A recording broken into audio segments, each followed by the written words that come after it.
Kahapon na to, patuloy po tayo sa ating pag-aaral sa Mateo 18, talata 15 hanggang 20. At ang pamagat natin sa hapon na ito, ang pagdisiplina sa mga mahal na anak niya. Ang pagdisiplina sa mga mahal na anak niya. Maaari ko po ba kayong anyayahan muling tumayo, ating basahin ang salita ng Diyos. Ako'y bumabasa sa versyon ng Magandang Balita. Kung ano man ang versyon po ninyo, maaari po ninyo akong sundan. Mateo 18, talata 15 hanggang 20. Kung magkasala sa iyo ang kapatid mo, puntahan mo siya at kausapin ng sarilinan tungkol sa kanyang kamalian.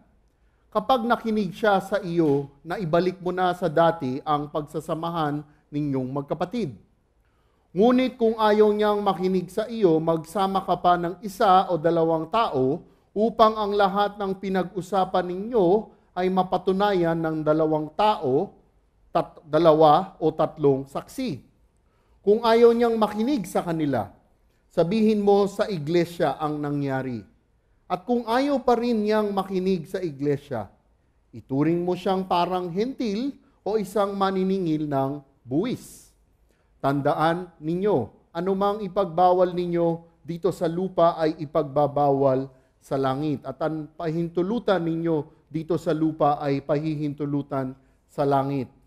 Tandaan din ninyo, kung ang dalawa sa inyo ay nagkaisa dito sa lupa, sa paghingi ng anuman sa panalangin, ito'y ipagkakaloob sa inyo ng aking Ama na nasa langit.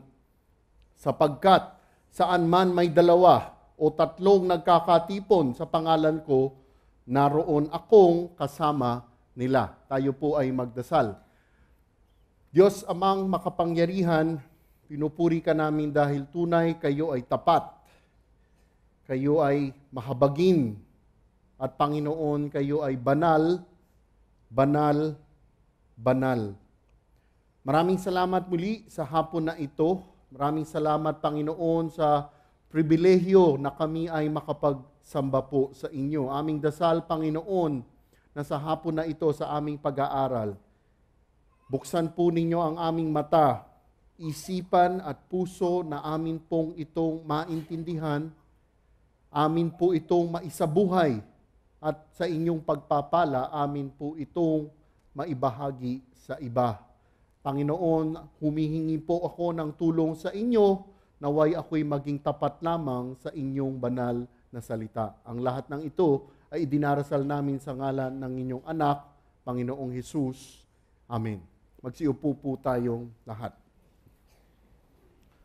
Kahapon, doon sa youth po namin sa CCF Parañaque, aking itinanong sa mga youth, sa mga kabataan, no? Tinanong ko sa kanila, ano ang reaksyon ninyo kapag kayo ay nadidisiplina o kayo ay dinidisiplina? Ito ba ay gusto ninyo o ito ay ayaw ninyo? Tinanong ko ito sa kanila at obviously ang sagot nila lahat, syempre, hindi ito kaayo-ayo sa kanila. Kung tatanungin ko rin itong tanong na ito ngayong hapon na ito, ano ang pananaw ninyo, ano ang pakiramdam ninyo pag nadidisiplina tayo? Iba-iba klaseng disiplina ang maaari nating daanan ngayon. Maaaring disiplina sa ating opisina. O maaari din ilan sa atin ngayon, ito ay disiplina sa pamamaraan ng pagsabi sa atin ng mga magulang natin sa mga pagkakamali natin. Ngunit alam po ba ninyo, ang disiplina na galing sa ating Diyos Ama ay mula sa pagmamahal niya. Tuwing ang mga kabataan, ang mga anak natin ay lalayo sa katuwiran, nakagustuhan nating mga magulang na kanilang sinusundan, ang ginagawa ng mga magulang ngayon, katulad natin, ay dinidisiplina natin ang mga anak natin. Hindi dahil gusto natin silang pahirapan, hindi dahil gusto natin silang saktan, ngunit dahil gusto natin na tuwirin ang kanilang dinadaanan. Alam po ninyo, kung ganyan tayo sa mga anak natin, lalong-lalo na ang Diyos Ama po natin. Nakalagay nga sa Hebreo 12, talata 6, sapagkat dinidisiplina ng Panginoon ang mga minamahal niya at pinapalo ang itinuturing niyang anak. Ngayong hapon ating matututunan na dinidisiplina ng Diyos Ama ang mga pinakamamahal na anak niya dahil sa tindi ng halaga ng mga anak niya para sa Kanya. Isang pagbabalik aral lamang po. Tayo ay nasa Kabanata 18. At nang ating inumpisahan ang kabanata na ito, ating nakita kung sino ba talaga ang mga taong makakapasok sa kalangitan. Nakita natin ang pagsasalarawan ng Panginoong Hesus nang kinuha niya ang bata, nang kinuha niya ang sanggol, at sinabi niya na ang papasok sa kaharian ng langit ay katulad nitong bata na ito, katulad na itong sanggol na ito. Ano ho ibig sabihin nun? Ang mga totoong taong papasok sa kalangitan ay kailangan, in English, humbly submitting to God, katulad ng mga bata. At hindi natutunan, tayo ay inutusan na hindi dapat natin hahayaan na tutuksuhin ang ating kapatiran na sila ay malaglag sa kasalanan. At kung ito ay ginagawa natin, mas mabuti pang patayin po tayo. At hindi pong natutunan itong mga nakaraang linggo sa isang talinhaga ng may-ari ng 100 tupa. Nawala ang isa, hinanap ng may-ari ang tupang ito at nang makita niya, siya ay lubusang natuwa. At alam natin na ang may-ari na iyon ay walang iba kung hindi ang Diyos Ama po natin. Ngayong hapon na ito, makikita natin, dahil sobrang mahal tayo, dahil sobrang pinakahahalagahan tayo, makikita natin sa aral na ito kung paano ipapakita ng Diyos ang pagmamahal niya sa atin sa pamamagitan ng pagdidisiplina sa atin. Hahatiin ho natin sa dalawang bahagi ang pag-aaral natin sa hapon na ito. Ang unang bahagi, ang disiplina, mula sa talata 15 hanggang 17. Ang ikalawang bahagi, ang pag-aapirma mula sa talata 18 hanggang sa talata 20, talata 20. Umpisahan na ho natin ang pag-aaral natin. Talata 15, kung magkasala sa iyo ang kapatid mo, puntahan mo siya at kausapin ng sarilinan tungkol sa kanyang kamalian. Kapag nakinig siya sa iyo na ibalik mo na sa dati ang pagsasamahan ninyong mga kapatid. Okay, kung magkasala sa iyo ang kapatid mo, ang konteksto po ng talata na ito, ang mga kinakausap ay mga Kristiyano. Eksklusibo ho to para sa mga Kristiyano dahil ang salitang ginamit po dito ay ang kapatid mo.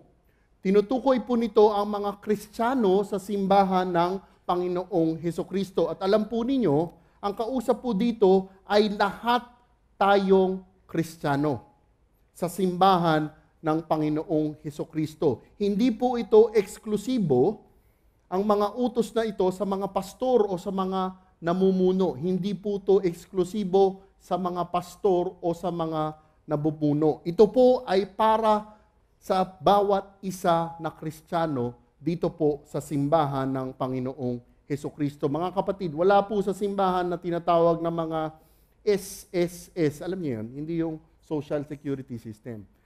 Secret Service Servants. Alam niyo ho ba yun? Kasi baka iniisip natin, may mga namumuno, may mga pinuno na naghahanap ng mga Kristiyanong nagkakasala. Wala hong ganoon sa simbahan ng Panginoong Hesukristo. Ang konteksto po ng talata na ito ay para lahat sa atin dito. Kaya't ano po ang sinasabi ng talata na ito? Kung magkasala sa iyo ang kapatid mo, pause muna tayo doon. Ang tanong, anong klase kaya ng kasalanan ang tinutukoy dito? Anong klase ng kasalanan po? Dapat po nating tandaan na ang kasalanan ay kasalanan. Sa mata ng Diyos, lahat ng kasalanan ay pare-pareho. Ang lahat ng kasalanan ay may kabayarang kamatayan. Wala po yung tinatawag ng iba na venial sin o mortal sin. Pare-pareho ho ang lahat ng sin. Wala po yung tinatawag na white lie or ano pang kulay ng lie. Ang lie ay lie sa Panginoong Hesukristo. Muli, ang tanong, anong kasalanan? Ang sagot, kahit ano pong kasalanan. Itong mga nakaraang linggo ay nakita natin ang tindi ng pagmamahal sa atin ng ating Diyos Ama. Pinoproteksyon po niya ang mga mahal na anak niya sa mga tuksong haharapin ng mga anak niya. Kaya nga, sinasabi ng Panginoong Hesus sa talata na ito, kung magkasala sa iyo ang kapatid mo, puntahan mo siya at kausapin ng sarilinan tungkol sa kanyang kamalian. Ano po ang sinabi ng talata na ito? Puntahan mo siya at kausapin ng sarilinan. Okay. Mga kapatid, nais ko pong ipaliwanag. Dalawang klase po ang maaaring maging pagkakasala sa atin ng kapatid natin. Okay? Dalawang klase po ang maaaring maging pagkakasala sa atin ng mga kapatid natin. Ano ang mga klaseng yan? Tatawagin nating tuwiran at dituwiran. Tuwiran at dituwiran. Sa English, direct and indirect sins done against us. Okay, paliwanag po natin. Ano yung tuwiran o direct na pagkakasala sa atin? Tingnan po natin ang ilang halimbawa po niyan. Kung kayo po ay pinagnakawan, yan ay isang halimbawa ng tuwiran. Kung kayo po ay pinagsinungalingan, isa rin po yung halimbawa ng isang tuwiran na kasalanan. Kung may sinabi ukol sa iyo na hindi naman totoo, yan ay ulit isang halimbawa ng tuwiran na kasalanan. Kung kayo ay pisikal na sinaktan, yan ay isang halimbawa ng tuwiran na kasalanan. Ilan lamang po yan sa mga halimbawa ng tuwiran na kasalanan. At sinasabi po ng talata, kung magkasala sa iyo ang kapatid mo, puntahan mo siya at kausapin. Okay. Yun yung mga tuwiran na pagkakasala, mga direct sins. Kaya ano naman po yung kasalanan na hindi tuwiran, yung mga indirect sins. Pakinggan po natin ito ng mabuti. Mga kapatid, hindi po lahat ng kasalanan ng kapatid sa atin ay tuwirang ginagawa sa atin. Uulitin ko ho. Hindi po lahat ng kasalanan ng kapatid natin sa atin ay tuwirang ginagawa sa atin. Kung inyo po nga pag-aaralan, ang anumang kasalanan na gawin ng isang Kristiyano ay maaaring makaapekto din ng ibang Kristiyano. Bigyan ko po kayo ng isang halimbawa, ng isang pagsasalarawan. Halimbawa, isang Kristiyano pumunta na sa opisina niya, pumunta na sa eskwela niya o sa trabaho niya. At pagdating sa opisina niya, ay nagnanakaw pala siya. Biglang makikita ng mga kasamahan niya na hindi Kristiyano. Biglang sasabihin sa Kristiyanong iyon, tingnan mo ito, Kristiyano yan, CCF Tagalog yan. Nakuha ho ninyo? Isa pa hong halimbawa, nasa isa kayong salo-salo at yung isang Kristiyanong to, napakadumi ng mga salita na sinasabi sa ibang tao at biglang sasabihan ng ibang tao na hindi Kristiyano, tingnan mo yan, nagba-Bible study yan pag Wednesday. Kumakanta pa nga yan sa simbahan nila eh. Iyan mga kapatid ang ilang halimbawa na hindi tuwirang kasalanan, ngunit nagiging masakit para sa atin dahil ito ay pagkakasala sa atin na hindi tuwiran. Okay, makikita ho natin mga kapatid, kung totoong Kristiyano tayo, kahit ano pang kasalanan ng kapatid mo, makakaapekto sa iyo. Nung isang araw nga, nandoon ako sa isang lugar, no? Kapihan po iyon, no? Yung katabi ko, walang sinasabi kung hindi mga masasamang salita. Gumagawa ako ng message, no? Sabi ko, ano to? Ano to? Talagang abalang-abala ako, talagang hindi ako makapag-isip dahil sa mga naririnig ko. Nakasulat nga sa Awit 69 verse 9, ang malasakit ko sa iyong tahanan, matinding-matindi sa aking kalooban. Ako ang nakararanas paghamak sa iyong pangalan. Nakita ho ninyo, sino nagsasalita ho dito? Si David. Ang konteksto ho nito, yung mga kasama niya, yung mga nasa paligid niya, winawalang hiya ang Diyos Ama. At dahil ginagawa nila iyon sa Diyos Ama, ganito ang nararamdaman niya. Muli, mga kapatid, kung tunay tayong Kristiyano, anumang kasalanan ang magawa ng kapwa mo, maging ito ay isang Kristiyano, nasasaktan ka. Dahil alam mo, ito ay nakakaapekto sa Diyos Ama. Okay, yan po ang dalawang halimbawa kung paano magkakasala sa iyo ang kapatid mo. Muli, sa ating versikulo, sa ating talata, ano po ang utos sa atin ng Panginoong Hesukristo sa mga pagkakataong nagkakasala sa atin ang kapatid natin?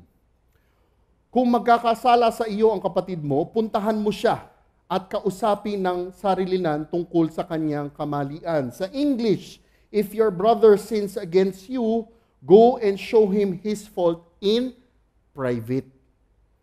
Ang utos po sa atin na kung mangyayari po ito sa atin, kinakailangan natin na kausapin ang kapatid na nagkasala sa atin sa pamamaraan ng pagkausap ng sarilinan.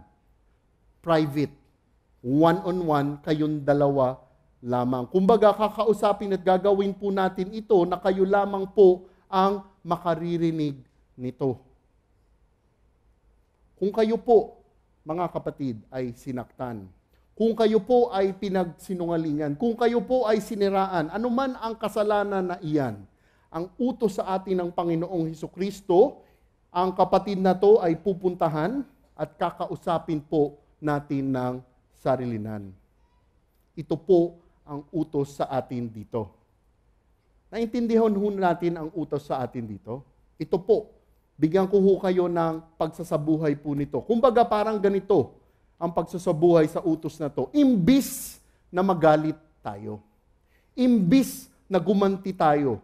Imbis na mainis tayo. Imbis na siraan natin itong sumisira sa atin na Kristiyano. Ang utos sa atin ay lapitan ang nagkasalang Kristiyano to. Hindi para awayin, ngunit para ipaalam ang implikasyon ng pagkakasala nito upang humingi siya ng kapatawaran sa Panginoong Diyos at kanyang talikuran ang kanyang nagawang kasalanan. Ito po ang utos sa atin dito. Ito ang step 1 sa proseso na pinag-aaralan natin dito. Isa pa pong katotohanan na atin pong dito matututunan. Ang turo din po dito, hindi po dapat natin pabayaan. Hindi po dapat natin iwasan ang mga pagkakasala ng ating kapatid sa pananampalataya. Lalong-lalo na kung ito ay tinatawag natin sa Ingles na lifestyle sin. Nakuha ho natin yon. Meron tinatawag na lifestyle sin. Kristiyano na, ngunit mayroon pang kasalanan na ayaw niyang bitiwan, ayaw niyang talikuran. Lalong-lalo na kung ganyan pong kasalanan. Atin nga pong natutunan sa nakaraan nating pag-aaral na sobrang mahal tayo ng ating Diyos Ama. Ang mga anak na niligtas niya. God protects His children's righteousness and holiness. At hindi lang yun. Hinahanap niya ang mga anak niya na lumalayo sa Kanya.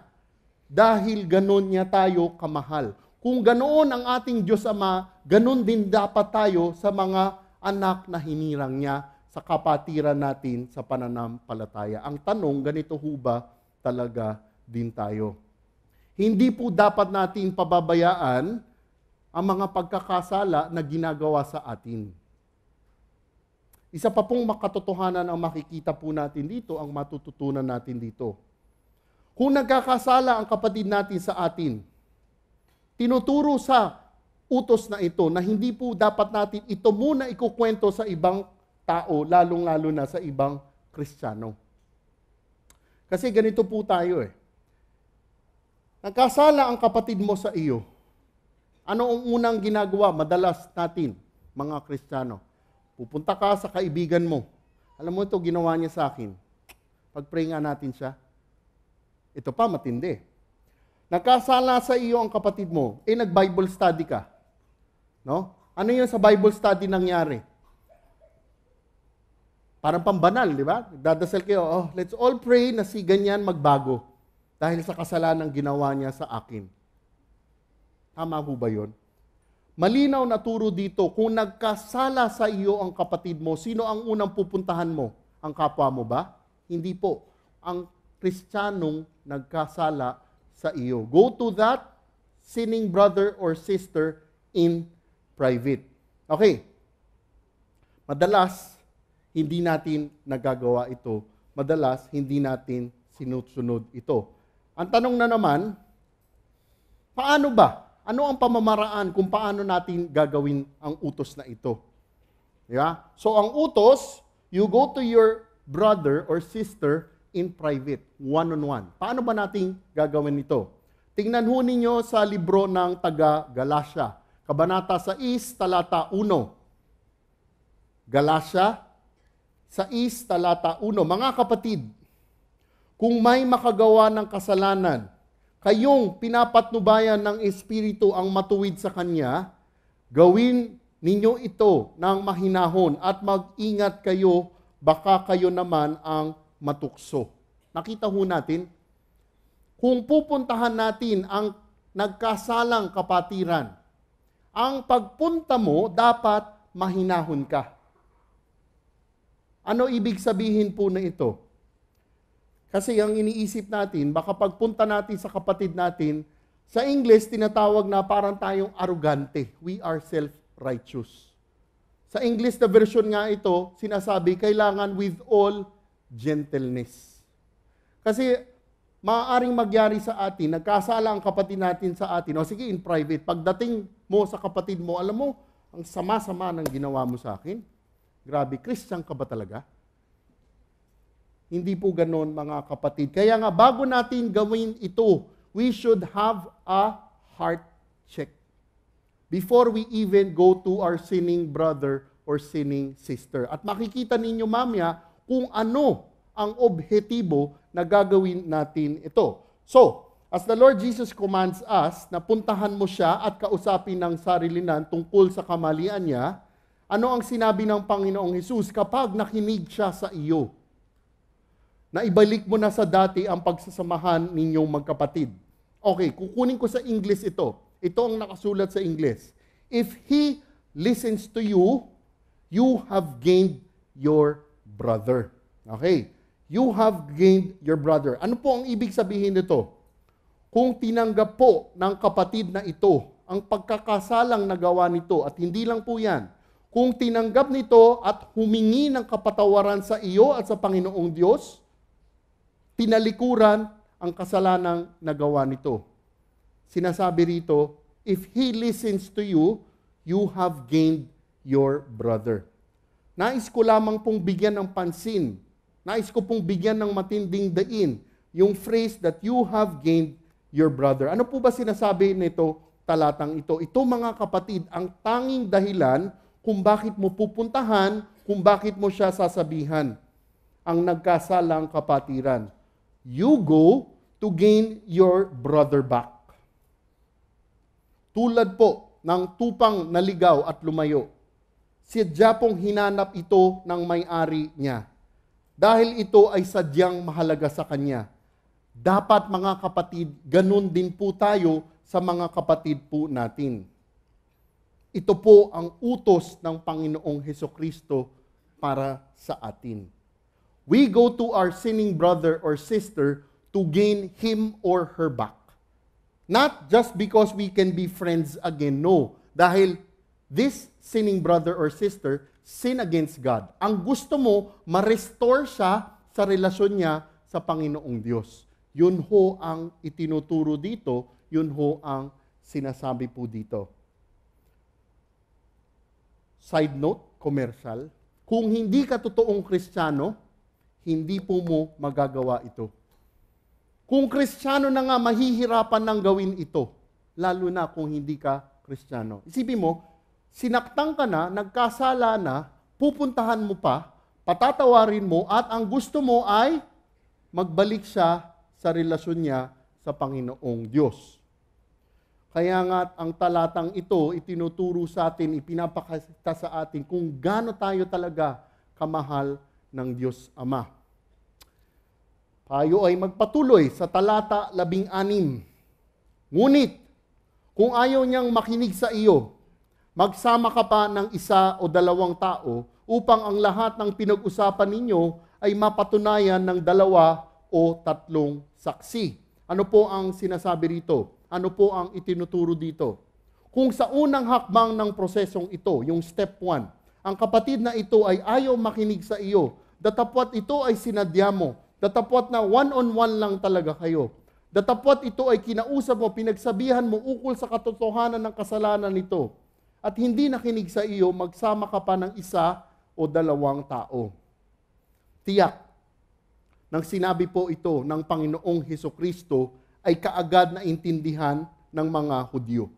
Bakit kamo? Ito pong nakalagay na inutos dito ay nakasulat sa libro ng Deuteronomio. Deuteronomio 19, talata 15. Ito po ang nakasulat dito. Hindi sapat ang patotoo ng isang saksi upang mahatulang nagkasala ang isang tao. Kailangan ang patotoo ng 2 o 3 saksi. Mga kapatid, ang pagsasama ng isa o 2 pang tao upang maging kasama sa patotoo ay para po sa proteksyon ng lahat ng kasama po dito. It is for the protection of the sinning brother or sister, pati yung kung saan siya nagkasala. Ayaw po kasi ng Panginoong Diyos na may maling impormasyon na makukuha o lumabas po dito. Ibinigay ng Panginoong Hesus ang utos na ito upang ang nagkasalang Kristiyano, kasama ang isa o 2 pang Kristiyano, ay magpapatotoo kung ano ang napag-usapan sa prosesong ito.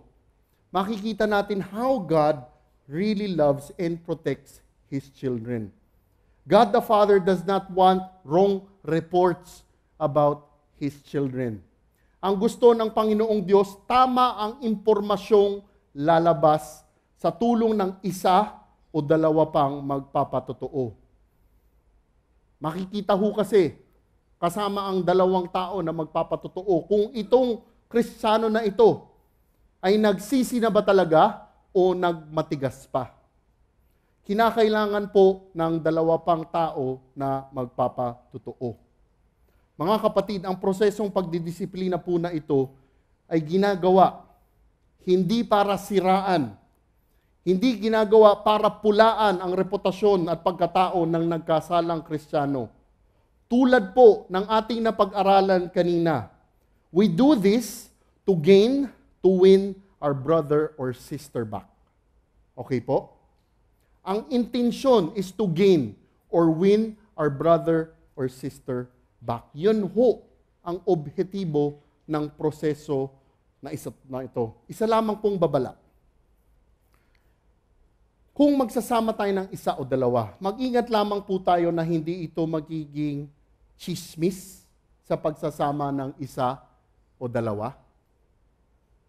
Kailangan, yung isasama po ninyo, yung sasabihan po ninyo, yung kukwentuhan po ninyo, kunwari, nagkasala itong kapatid na ito, pinuntahan mo in private, hindi nakinig, ayaw tanggapin ang pagkakasala. Okay? Step 1. Now, umuwi ka, nag-pray ka, may kinausap ka pang isang kapatiran. Ito ang nangyari sa unang proseso na ito. Yung kinwentuhan mo, hindi para makwentuhan mo lamang. Yung kinwentuhan mo, yung sinabihan mo, ang intensyon mo, isasama ito para magpatotoo. Para tumulong sa proseso. Ang problema kasi, madalas, sinundan mo nga yung step 1, pumunta ka na. Alam mo bro, kinausap ko na. Wala talaga. Ayaw tanggapin. Ayaw. And then, tapos na doon. Umuwi yung kabarkada na Kristiyano. Umuwi. Ano ginawa nitong kaibigan na to? Kinuwento sa misis niya.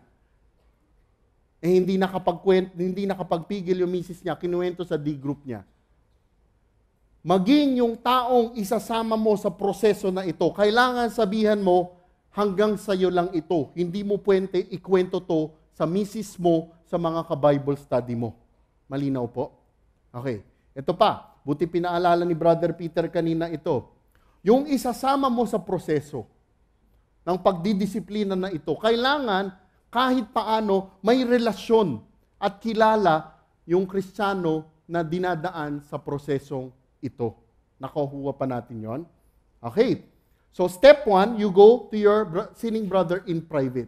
Kung hindi nakinig, step 2, you bring in 1 or 2 witnesses. Ngayon, nagpatuloy ang Panginoong Hesus, kung ayaw niyang makinig sa kanila, sabihin mo sa iglesia ang nangyari.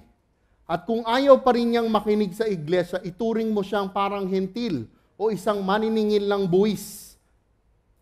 Verse 17, kung ayaw niyang makinig sa kanila. Okay, ano po ibig sabihin nito? Kung sa puntong ito, ang nagkasalang kapatid na ito ay hindi nakinig sa unang hakbang ng prosesong ito, datapwat siya ay personal nang kinausap ng unang kapatid na ito. Kung hindi pa rin nakinig ang nagkakasalang kapatid na ito, datapwat nagsama ka na ng isa o dalawang Kristiyano para magpatotoo sa prosesong ito. Ano sinasabi ng Panginoong Hesukristo na dapat gawin nating mga Kristiyano?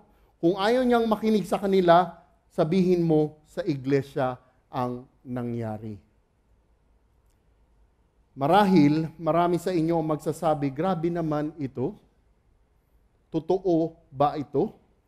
Sasabihin mo sa simbahan ang pangyayaring ito? Alam ho ba ninyo kung paano sasabihin? It could be done here sa pulpit. God willing, hindi naman mangyari sa atin, no?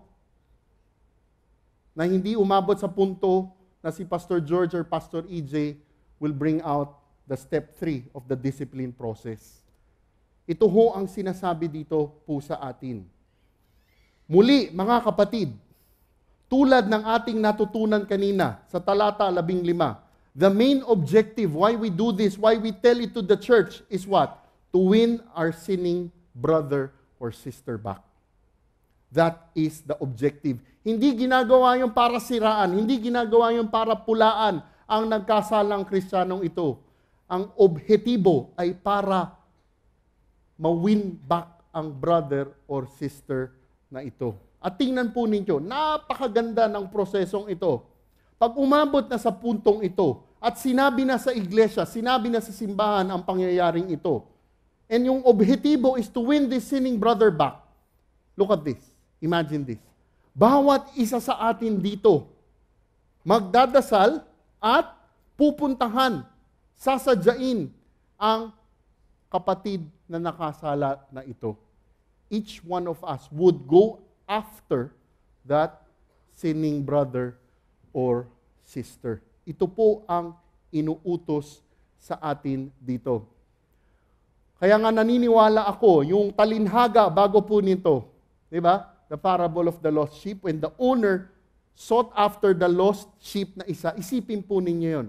Mas marami tayong hahabol sa Kristiyano na ito. Una ha, tandaan ninyo, yung nakalagay sa libro ng taga-Galatia sa 6:1. Kaya natin gagawin ito ay para i-restore with all humility ang kapatid na ito. Yun ho ang turo sa atin at utos dito ng Panginoong Hesukristo. Ano pa ho ang sinabi niya? At kung ayaw pa rin niyang makinig sa iglesia, ituring mo siyang parang hentil o isang maniningil ng buwis. Ito po ang sitwasyon dito. Kung ang nagkasalang kapatid na ito ay hindi pa rin nakinig, datapwat buong simbahan na po ang tumutulong sa prosesong ito. Ang sinasabi ng Panginoong Hesukristo, ituring mo siyang isang parang hentil o isang maniningil ng buwis. Ano po ang ibig sabihin ng talatang ito? Balikan po natin ang konteksto ng panahon ng Panginoong Hesukristo para maintindihan natin ito. Ang mga Hudyo ay tinatawag na nasyon ng pangako. Sa English, God's covenant people.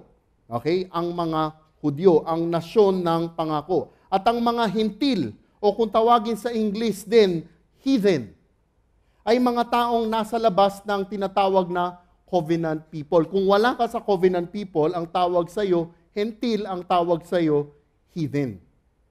At ang mga hentil o ang mga heathen ay nasa labas ng grupo ng covenant people. At kung ikaw ay nasa labas ng tinatawag na covenant people, ang tawag sa iyo sa English, outcast. Outcast. At kung ikaw ay nasa labas, ikaw ay outcast, hindi ka pwedeng makihalubilo sa covenant people. Hindi ka maaaring sumama sa kanila sa pagsamba nila. Ang mga outcast, ang mga heathen, ang mga Gentile ay nasa labas ng samahan. Yun yung unang klase na sinabi dito ng Panginoong Hesukristo. At alam po ba niya, may isa pang outcast kung tawagin na binanggit po dito. Na sinasabi nga ng mga Hudyo na mas malala pa sa mga heathen, sa mga hentil. Sino yung sinabi rito? Ang mga maniningil ng buwis. Grabe, no? Ang mga maniningil ng buwis sa konteksto ng Panginoong Hesukristo sa panahon nila ay ganito. Ito ay isang Hudyo na tinraidor niya ang mga kasama niyang Hudyo. Bakit? Ibinenta niya ang sarili niya sa mga taga-Roma para maging taga-kolekta ng mga buwis. This Jewish tax collector sold himself to the Roman government to collect taxes from his own people. Kaya ganoon ang pagtrato ng mga Hudyo sa mga tao na ganito. Ito yung ikalawang tinatawag na outcast. Kaya nga, ng panahon ng Panginoong Hesukristo, nung sinabi po niya ito, nung itinuro po niya ito, naintindihan kagad ng mga nakikinig sa Kanya ang sinasabi ng Panginoong Hesukristo. Dahil itong mga hentil, mga heathen, mga ngolekta ng buwis ay nasa labas ng tinatawag na covenant people. Ang mga nasa labas na ito, ang mga outcast na ito, ay hindi maaaring pumasok sa sinagoga. Hindi maaaring makahalubilo sa kanila. Ito ho ang naiintindihan ng mga tao dito nang sinabi ito ng Panginoong Hesukristo. Lilinawin ko lang po. Sinabi po ito ng Panginoong Hesukristo, hindi dahil hindi siya nagmamahal ng mga hintil. Sinabi niya po ito, hindi dahil hindi niya mahal ang mga maniningil ng buwis. Sa makatwid, tingnan po ninyo, sino ang sumulat ng libro na ito? Hindi ba si Mateo? At ano ang trabaho dati ni Mateo? Hindi ba siya ay isang tax collector? Mahal ng Panginoong Hesus maging ang mga maniningil ng buwis. Nagkaroon nga siya, sumama nga siya sa isang salo-salo kasama ang mga tax collector at sinner. Kaya nga po, ano ho ang tinuturo sa atin sa talata na ito? Ituring mo siyang isang parang hentil o isang maniningil ng buwis. Pakinggan po ninyo ito. Kung hindi naging epektibo ang unang hakbang ng pagkausap mo, kung hindi naging epektibo ang ikalawang hakbang ng prosesong ito, datapwat nagsama ka na ng isa o dalawang kapatid mo, at kung hindi pa rin naging epektibo ang prosesong ito, at sinabi mo na sa buong simbahan ang ukol sa pangyayaring ito, ano po ang turo dito? Ilabas mo sa simbahan ang nagkasalang Kristiyanong ito. Ulitin ko ho, ilabas mo sa simbahan ang nagkasalang Kristiyanong ito.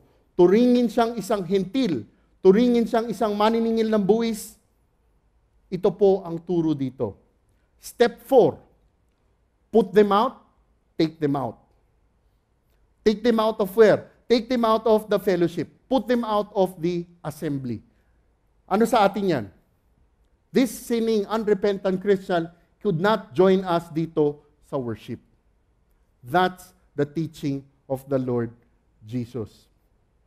Tingnan ho ninyo ang nakasulat sa unang taga-Korinto, Kabanata 5, verse 1 to 5. Pakinggan ho natin ito. Isang halimbawa po ito ng proseso na ito. Talata 1, nakarating nga sa akin ang balitang mayroong kabilang sa inyo na gumagawa ng imoralidad. Kinakasama niya ang asawa ng kanyang ama. Kahit mga pagano ay hindi gumagawa ng ganyang kahalayan. At nakukuha pa ninyong magmalaki. Dapat sana'y mahiya kayo at malungkot. At ang taong gumagawa ng ganon ay dapat ninyong itiwalag. Verse 3, kahit wala ako riyan sa katawan, nariyan naman ako sa espiritu. Kaya't parang nariyan na rin ako. Ang gumagawa niyan ay hinahatulan ko na.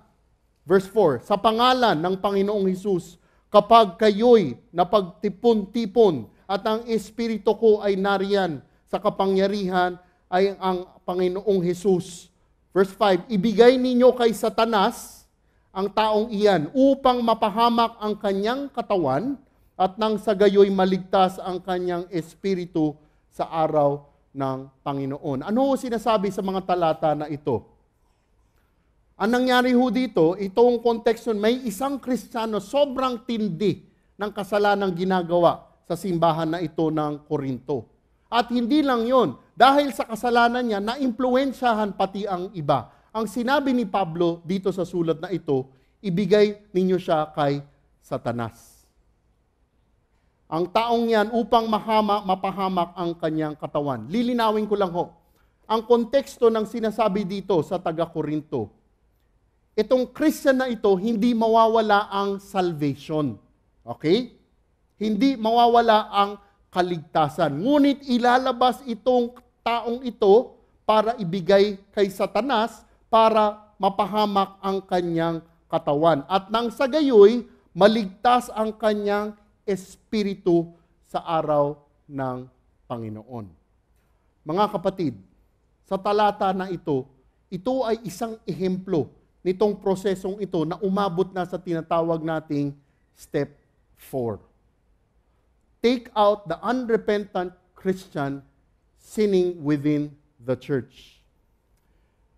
Malinaw ang katuruan at katotohanan po dito. Ito po ang hakbang na nararapat na gawin dito. The putting out, okay, lilinawin ko lang ho. The putting out of the unrepentant brother or sister, okay, is for the protection of the church and protection of the sinning Christian. This putting out of the unrepentant Christian is for the protection of the church and the protection of the sinning Christian. Bakit protection of the church? Ano ho ang ibig sabihin natin dito? Kung ang Kristiyanong nagkakasalang iyan na ayaw talikuran ang kasalanan na ginagawa niya, nasa loob pa rin ng simbahan, ano ang maaaring mangyari? Katulad nangyari dito sa taga-Korinto. Masastumble yung ibang Christian. At pag na-stumble yung ibang Christian, nagkakasala ang ibang Christian. Ano ang turo natin nung ilang linggo? Kung ganito ang nangyayari, mas magandang patay na yung naging dahilan ng stumbling na ito. It's for the protection of those in the church. God wants His church holy. God wants His church righteous. Pinipreserve po ng Panginoong Diyos. Yun, protection for the church. And bakit protection para sa sinning Christian? Bakit magiging protection na ito pag nilabas mo ang Kristiyano na ito? In God's church, hindi ho natin pwedeng inormalize ang kasalanan ng isang tao. Dangerous ho yun para sa Kristiyano na nagkakasala na ito. Bakit? Kung hindi madidisiplina ang taong ito, yung taong nagkakasala na yun, yung Kristiyanong nagkakasala yun, nakakasama pa rin natin, naiisip niya, ay okay lang siguro ito kasi nandito naman ako. Sa isipan niya, kung makakasama siya, makakahalubilo siya, ay okay lang siya. Ito po ang tinuturo sa atin dito. Kaya't, kung umabot na po sa hakbang na ito, na nilabas na sa simbahan ang nagkasalang Kristiyano na ito, ano ang nararapat pa nating gawin, mga Kristiyano? Ano ang utos sa ating mga Kristiyano kapag nilabas na natin ang nagkakasalang kapatid na ito? Di ba? Take him or her out. Tingnan ho ninyo ang susunod. Ikalawang taga-Tesalonica, Kabanata 3, talata 13 hanggang 15. Mga kapatid, huwag kayong magsawa sa paggawa ng mabuti. Maaaring mayroon sa inyo diyan na hindi susunod sa sinasabi namin sa sulat na ito. Kung magkagayon, tandaan ninyo siya at huwag kayong makihalubilo sa kanya upang siya'y mapahiya. Ngunit, huwag naman ninyo siyang tuturing na kaaway.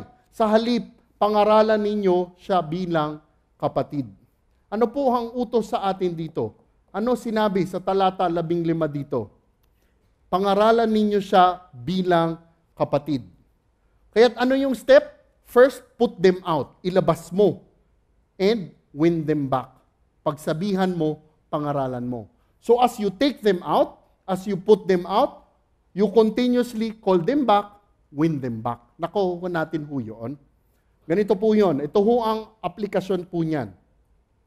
When a sinning, unrepentant Christian is put out of the church, pag tinanong mo, pwede ko pa ba siyang kausapin? Pwede ko ba siyang puntahan? Pwede po. Pero ganito ho dapat ang gagawin natin. Kapatid, tara, kape tayo. And then nagkape na kayo, kwentuhan kayo, kamustahin mo. Kamusta na kapatid? Yung dahilan, yung kasalanan mo. Tinalikuran mo na ba? Alam mo ba kung ano ang implikasyon ng mga kasalanang ginagawa mo? Yun ang sole purpose mo pag kinakausap mo ang kapatid mo na nagkakasala ng ganito. You admonish, you continuously warn that person as a brother. Hindi ka maaaring makipaghalubilo sa kanya labas sa konteksto na iyon. Kaya't kung hindi pa rin nakinig, layo ka, pray ka, and then find another opportunity to talk to that unrepentant, sinning brother or sister. Alam po ninyo, hindi ho natin maaaring husgahan ang mga kapatid natin. Bakit? Ano sinasabi ko ho dito? Kasi minsan, kung nangyari man ito, umabot na sa punto na ito, minsan sasabihin na natin, alam mo, hindi Christian yan. Look, we cannot judge people. Why? Because we do not know the hearts of people. Only God has the authority to judge people. Ngunit, dahil ganun na nga ho ang nangyari, ano ang maaari mo ring gawin? Automatic, ang kapatid na inilabas na ito, magiging ministry target para sa iyo. Ano ibig sabihin ng ministry target? Magiging target mo siya na maaari mo uling ibahagi ang magandang balita. Not only will you warn that brother or sister, pero maghahanap ka ng opening na i-share sa kanya ang magandang balita. Alam po ninyo, kung totoong Kristiyano ang kapatid na nilabas na ito, kung ganito ang gagawin ng simbahan dito, mararamdaman ng kapatid na ito ang pagmamahal ng Panginoong Diyos sa pamamagitan ng mga anak niya. At dahil mararamdaman niya, dahil makikita niya ang pagmamahal ng Ama sa kanya, tatalikuran niya ang kasalanan niya. Ngunit minsan, o madalasang malungkot, kung hindi man Kristiyano ito o Kristiyano man ang taong ito, minsan, dahil ayaw niyang tanggapin ang pagkakasala niya, ano ginagawa niya? Lumalayo na. Kaya nga ho mga kapatid, ito ang kritikal dito. Dapat ang mga simbahan nag-uusap-usap. Dapat ang simbahan sumusunod sa salita ng Diyos. Kung ang proseso ng yan, kasi kanina pagkatapos sa Parañaque may lumapit, paano brother? Lumipat lang siya sa isang simbahan. Tinanggap ng simbahan kasi kaibigan nila. Okay lang naman tanggapin yon, pero kailangan i-implement nung simbahan na yun yung disiplinang ibinigay sa kapatid na iyon. Malinaw po tayo doon. At yan, ito po ang unang prinsipyo. Kautusan ng Panginoong Hesukristo na buong pagmamahal nating ibalik at disiplina ang Kristiyanong nagkakasala. Ulit, kautusan ng Panginoong Hesukristo na buong pagmamahal nating ibalik at idisiplina ang Kristiyanong nagkakasala. Maari ko po ba kayong tanungin, gaano tayo kasensitibo sa mga kasalanan natin at sa mga ginagawa ng kapwa natin? Ulitin ko ho, gaano tayo kasensitibo sa mga kasalanan natin at sa mga kasalanang ginagawa ng kapwa natin? Ano ang ginagawa natin tuwing nakikita natin na nagkakasala ang mga kapatid natin? Ano ang ginagawa natin? Sa paanong paraan natin di sinusunod ang mga utos na ito? Pupwedeng hindi mo ginagawa yung step 1. Pupwedeng pagdating mo sa step 2, hindi mo sinusunod ang utos dito. Alam po ninyo mga kapatid, kung gagawin lang talaga natin ng buong puso ang step 1, ibang-iba ang ating simbahan. Dahil lahat tayo involved kaagad sa step 1 pa lang. Hindi natitindi pa ang mga kasalanan, ang mga problema sa simbahan. Ikalawang bahagi, kanina ang pagdidisiplina, ang ikalawang bahagi ang pag-aapirma. Matapos ito, iniutos ng Panginoong Hesukristo. Ano po ang sinabi at itinuro? Tandaan ninyo, anumang ipagbawal ninyo dito sa lupa ay ipagbabawal sa langit.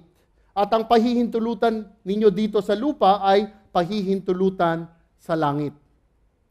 Isang pagbabalik tanaw at aral lamang po. Sa Mateo 16, sinabi din po ito ng Panginoong Hesukristo. Kanino po? Kay Apostol Pedro.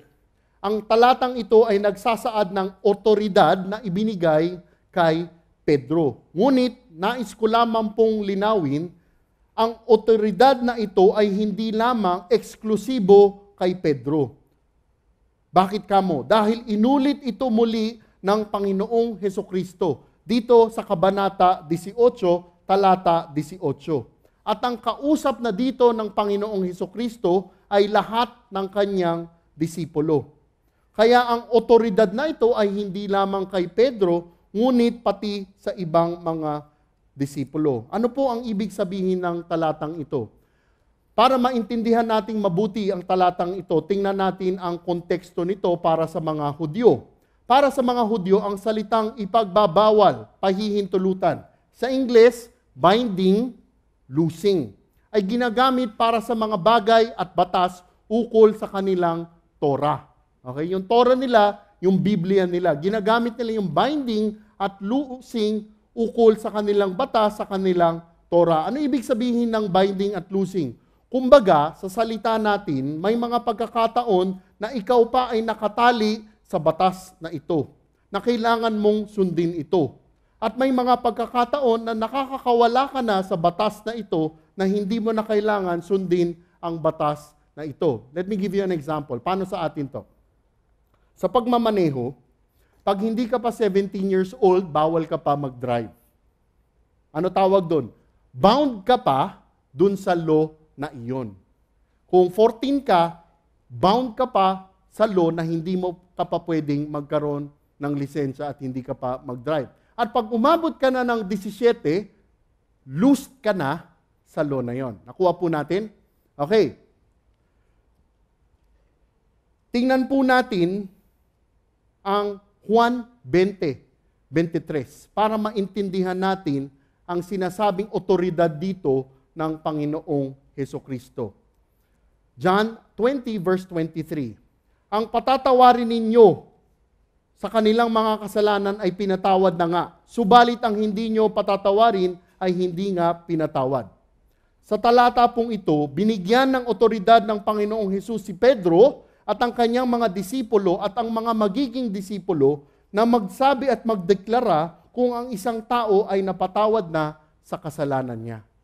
Ito ho ang sinasabi sa talata na ito. Sa John 20:23, ika-clarify ko lang ho .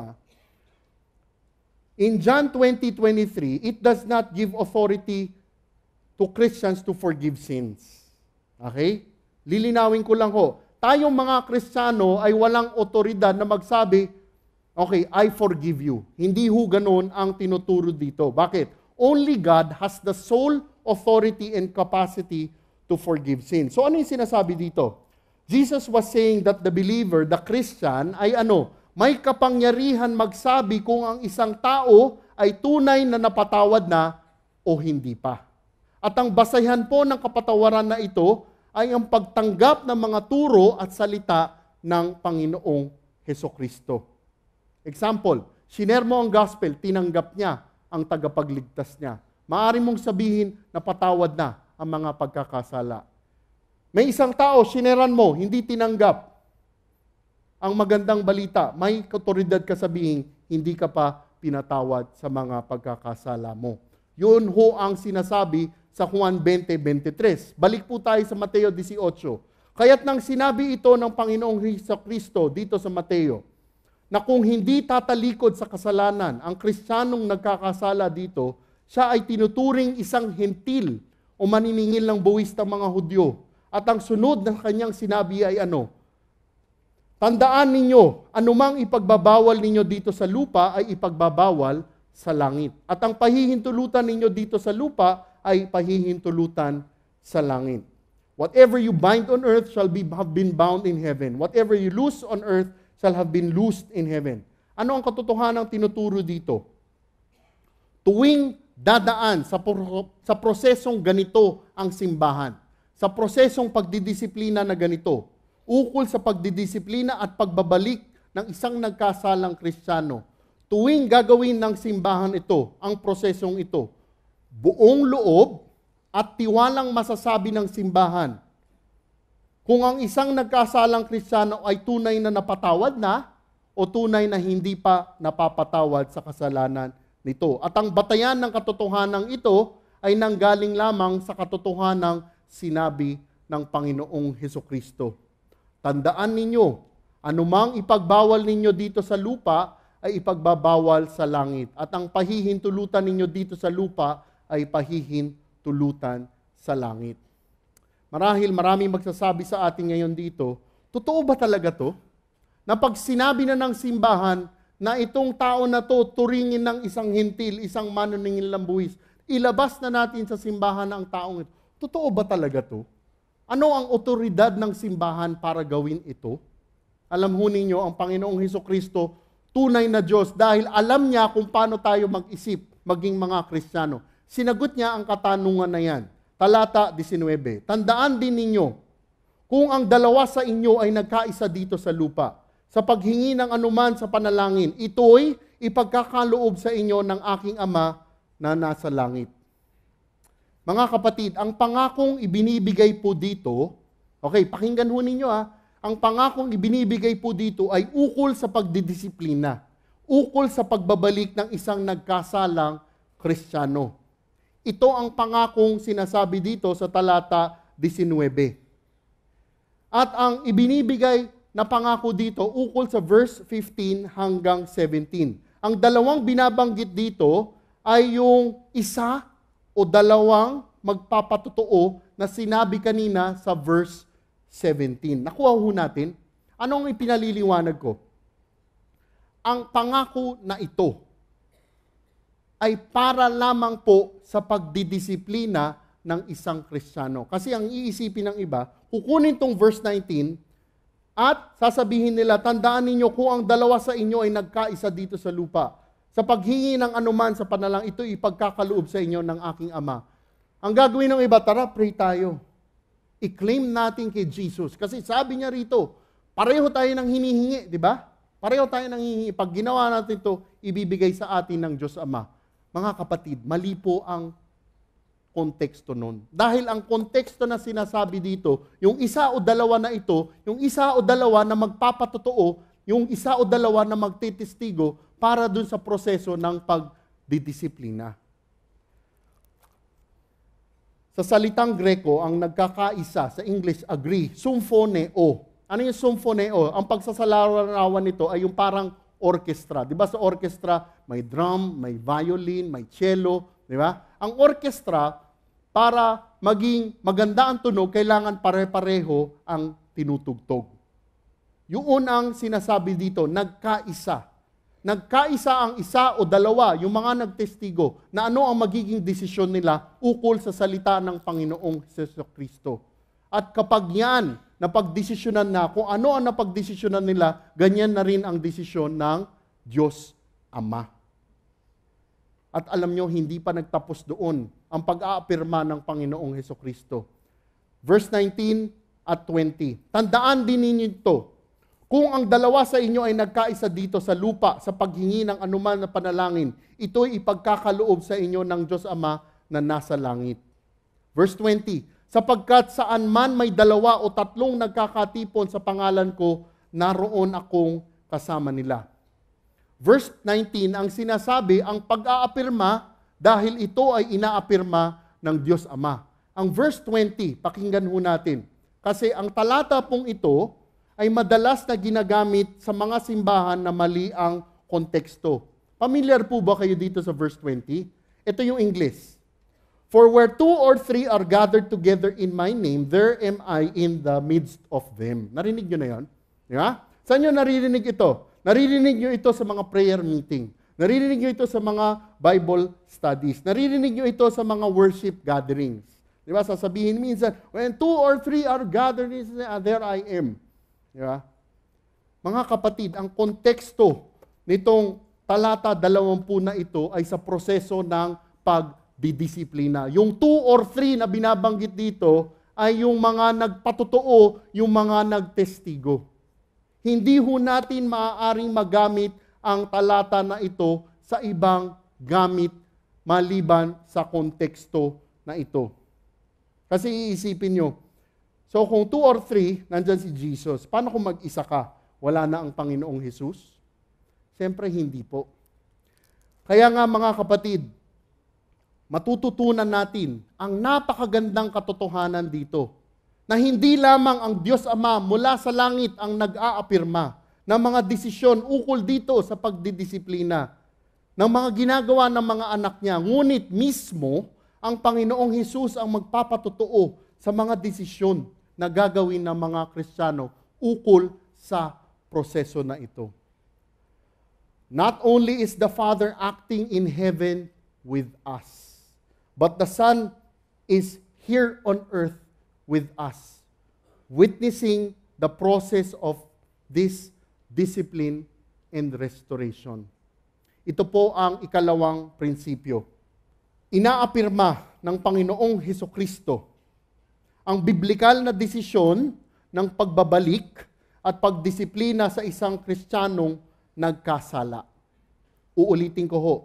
Inaapirma ng Panginoong Hesukristo ang biblikal na desisyon ng pagbabalik at pagdisiplina sa isang Kristiyanong nagkasala. Maari ko po bang kayong tanungin, sa paanong paraan kaya natin maling ginagamit ang mga talatang sinasabi rito, ang mga talatang ginagamit dito? Sa paanong paraan natin ginagamit ng mali ito? Isa pa hong tanong, sa paanong paraan kaya natin bilang isang individual o isang simbahan di sinusunod ang mga mahalagang katotohanan, ang mga kautusan dito? Ulitin ko yung tanong na yon. Sa paanong paraan kaya natin bilang isang individual o isang simbahan di sinusunod ang mga mahalagang katotohanan at kautusan dito? Isa pa ho. Sa paanong paraan kaya natin inaagawan ng kapangyarihan ang Panginoong Diyos dahil tayo ay nagkokompromiso at hindi sinusunod ang kanyang mga turo? Many churches today do not subscribe to this church discipline, method prescribed, commanded by Christ. Alam ho ninyo, pag hindi natin sinunod ito, hindi natin ginawa ito, tayo ay hindi sumusunod sa mga utos ng Panginoong Hesukristo. Sabi ko nga kanina, yung step 1 pa lang, sumasala na tayo. Pag may nagkasala sa atin, hindi kagad tayo dumidiretso doon sa nagkakasala sa atin. Sa pagtatapos, mga kapatid, kung pag-aaralin nyo ang dulo ng Mateo, nakalagay nga sa Matthew 28, ano yung isang favorite verse natin sa CCF doon, di ba? Go and make disciples, di ba? Hindi ho ba kayo nagtaka na nauna itong chapter 18? Anong ginagawa ng Panginoong Hesus dito? Christ first teaches those whom He will send. Tinuturuan muna niya ang mga ipapadala niya. Kasi ganito ho yun. How can we go out and make disciples kung tayo mismo sa simbahan na ito ay hindi sumusunod sa Panginoong Hesukristo?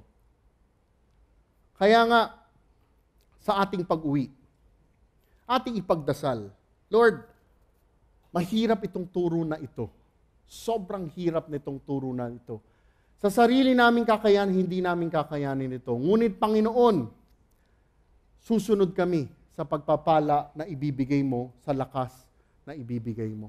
Kaya nga, mga kapatid, ating isapuso, ating isabuhay ang proseso na ito. Upang nang sa gayon, bawat isa sa atin sa simbahan na ito ay tunay na maging kaayo-ayo dahil sa sobrang pagmamahal sa atin ng Diyos Ama po natin. Tayo po ay magdasal.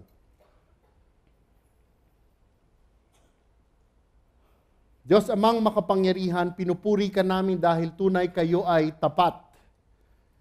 Kayo ay mahabagin. Kayo ay sobrang mapagmahal sa amin.